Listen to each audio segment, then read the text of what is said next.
Good afternoon. My name is Tafari Melisizwe. I am 22 years old from Southern California, relocated to Baltimore in 2007. I am the co-director of HABESHA Baltimore, which is an acronym that stands for Helping Africa by Establishing Schools at Home and Abroad. HABESHA is an environmentally conscious organization that works to cultivate leadership in African and African American youth through practical experiences in 5 areas. 6. Cultural education, sustainable agriculture, holistic health, entrepreneurship, technology, and travel. That's facilitated through 3 programs: the Black Tour Roots program, which is a 1-year youth empowerment and rites of passage program that culminates in a month-long travel study to Ethiopia and Ghana.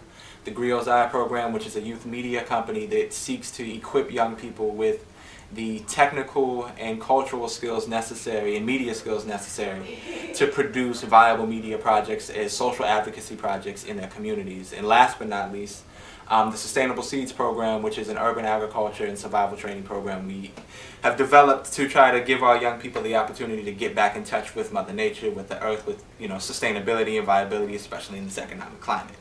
The reason why a lot of people ask, you're 22 years old, why are you interested in doing all this stuff for the community? You should be focused on like Madden or college, or because I haven't gone to college yet. I graduated from Woodlawn High School in 2008, which was the culmination of going to 6 high schools in 4 different states. Graduated with a 3.7 GPA. I was trying to go to school in South Africa, it didn't work out. So I stayed here and just got immersed in the community. And so people ask, who are you 22 years old, really interested in, all this black stuff?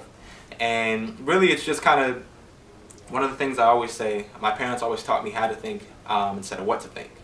And from that vantage and growing up, I've always been able to, make analyses and, kind of negotiate and interact with society and reality, and started to see kind of, the structural inequalities that African American people are faced with, particularly in the larger context, the global African families, Ranoka Rashidi likes to say. And so from that analysis, I started to arrange my activities in ways to try to combat that, while simultaneously empowering the young people, since as cliche as it is, the youth are the future. How do we empower them with real lived experiences that they can in turn use as lived experiences and borrow from to empower themselves, their communities in real and substantive ways? And interacting and meeting HABESHA here in Baltimore, I saw as a wonderful way to do that. It's a young organization headed now by myself and the brother Raj Trey, working primarily with high school students, with media. We're a content-heavy society where everybody wants things like this. So we're able to kind of give them that while simultaneously ushering them along healthily into a more rigorous scholarship, into a more rigorous increase in terms of their appetite for Africa. And what that means, deeper than knowing geographic locations and spaces and being able to be like, oh yeah, this is Kemet, but using that in terms of a value system, using that in terms of a way of an interpretive lens, as you will, to look at society.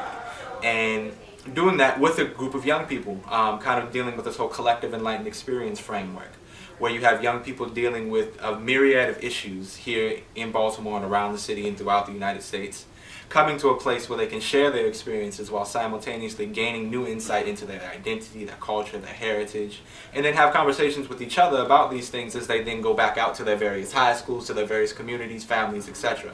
And then ultimately getting the opportunity to travel to Africa. And I know I'm like running over now, but traveling to Africa and getting to see, their historical, cultural, and familial homeland, ancestral homeland, in an honest and objective light. Because a lot of times we know the media environment, as it talks about Africa, usually people are familiar with one of 5 or 6 things: war, death, disease, famine, etc., etc., etc., and then it's 7,000 degrees.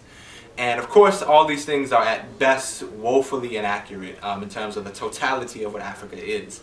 And instead of telling the youth like, this is what it is, say, we'd rather show you than tell you. And so I do the work, fundamentally because at a basic level, I just love working with young people. I'm young myself, and I see that, as Fred Hampton once said, if you make an observation, you have an obligation. And that's it.